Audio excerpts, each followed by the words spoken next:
Assalamualaikum warahmatullahi wabarakatuh. Berjumpa kembali dengan catatan Syafiq Yasin.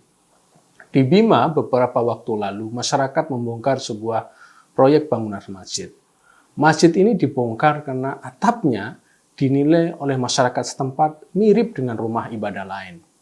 Tidak tahu pasti apa yang dimaksud dengan mirip rumah ibadah lain ini. Namun dari konteksnya kayaknya mirip dengan gereja. Di tempat lain, dulu pada tahun 2018 ada menara Masjid Sentani di Papua melebihi tingginya menara gereja. Masyarakat sekitar atau mayoritas minta membongkarnya. Menara adalah simbol keagamaan juga. Kali ini saya ingin melihat secara khusus persoalan simbol atau luaran agama dan juga bagaimana simbol itu dianggap dan dipahami sebagai bagian yang sebenarnya dari sebuah agama. Katakanlah simbol yang melekat pada bangunan masjid yang kita jumpai di Indonesia.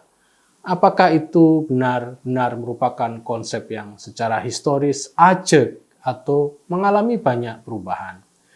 Dua contoh di atas juga menunjukkan betapa dunia agama masih berkutat pada dunia simbol. Kasus pembongkaran atap masjid di Bima yang mirip dengan gereja, masyarakat setempat tidak mau rumah ibadah mereka sama dengan gereja. Dalam Islam, keengganan untuk mirip atau sama dengan agama lain itu memang menjadi permasalahan. Ada ajaran yang diyakini oleh sebagian masyarakat Muslim untuk tidak boleh meniru atau sama dengan agama lain. Ajaran itu disebut dengan istilah tasyabbuh. Kasus Masjid Sentani menunjukkan bahwa umat mayoritas Kristen di daerah tersebut tidak berkehendak jika ada tempat ibadah lain melebihi tempat ibadah mereka.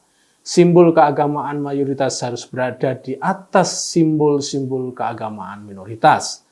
Persoalan seperti ini oleh sebagian kita dipandang sebagai hal yang remeh-temeh.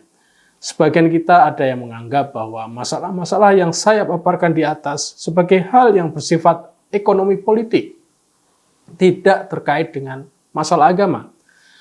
Karenanya agama itu instrumental dalam kasus-kasus seperti di atas. Namun jika direnungkan, soal-soal seperti di atas sebenarnya merupakan hal yang fundamental, yakni masalah pengajaran dan sosialisasi agama yang normatif, literalis, dan dogmatis.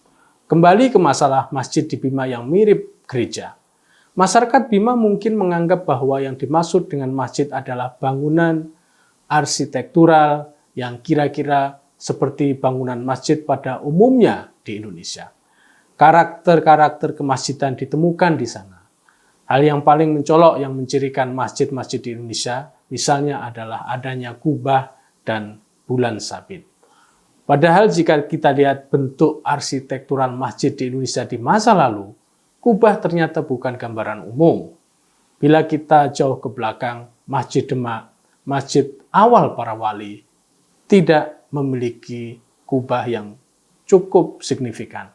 Sebelum tahun 2000-an, masjid di Indonesia juga banyak yang tidak berkubah. Bahkan banyak bangunan masjid mengikuti tradisi arsitektural lokal. Di Jawa, banyak masjid yang beratap seperti atap model rumah-rumah tradisional Jawa.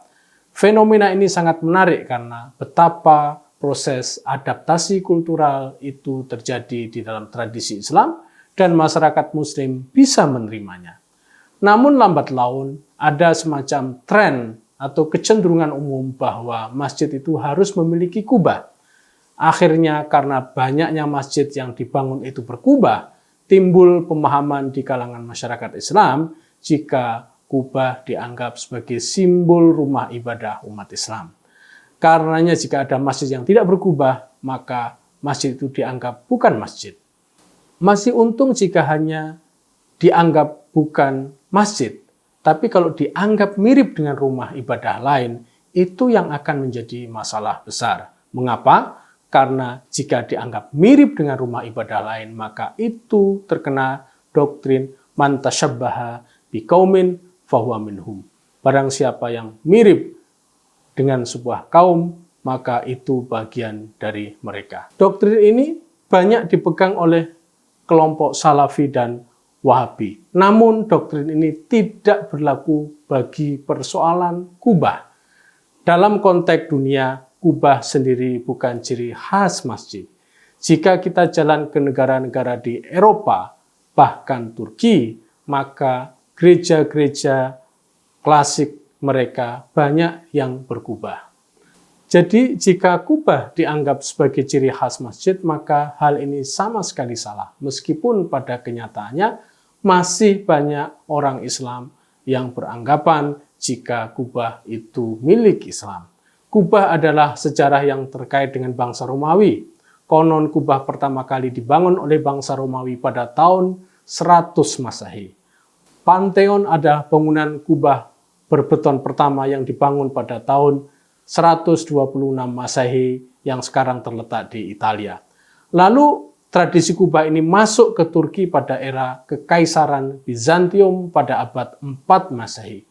Kekaisaran Bizantium ini sendiri adalah pengikut Kristen Ortodok. Jadi gereja berkubah beton adalah rumah ibadah bagi umat Kristen Ortodok pada saat itu. Bahkan bulan sabit pun secara historis juga bukan bagian dari sejarah Islam. Bulan sabit adalah tradisi yang berkembang di kalangan bangsa Sumeria, sebuah bangsa kuno. Simbol ini dikaitkan dengan dewa bulan dan dewa bintang di kalangan bangsa itu. Lalu bangsa-bangsa lain seperti Mesopotamia, Persia, dan sebagainya juga menjadikan bulan sabit sebagai simbol keagamaan mereka. Bagaimana dengan kubah dan bulan bintang dalam tradisi Islam, dan adakah itu menjadi bagian dari masjid? Tidak ada catatan dalam sejarah Islam, bahkan masjid-masjid awal Islam yang menunjukkan indikasi adanya bangunan yang berkubah dan bersimbol bulan sabit. Bahkan Masjid Al-Haram berbentuk bangunan kotak yang sederhana. Masjid Al-Aqsa dan Masjid Nabawi bentuknya juga sebagaimana bentuk Masjidil Haram. Intinya bangunan masjid dalam sejarah Islam awal itu sangat sederhana. Baik kubah maupun bulan sabit, keduanya memiliki pengaruh dalam tradisi arsitektural masjid-masjid di dunia muslim lewat Turki. Turki pada masa itu adalah bangsa yang menjadi letak bertemunya dan berinteraksinya dengan bangsa-bangsa besar lain seperti Bizantium dan bahkan Sumeria. Turki Utsmani adalah satu pusat kejayaan kekuasaan Islam di dunia yang memungkinkan banyak tradisi lain bercampur dengan tradisi Islam lalu menjadi menyebar ke seluruh dunia Islam.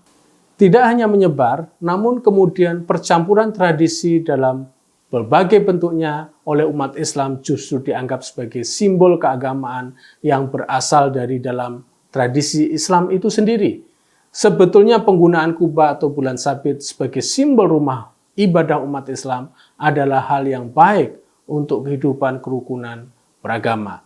Ini tanda bahwa Islam itu agama terbuka.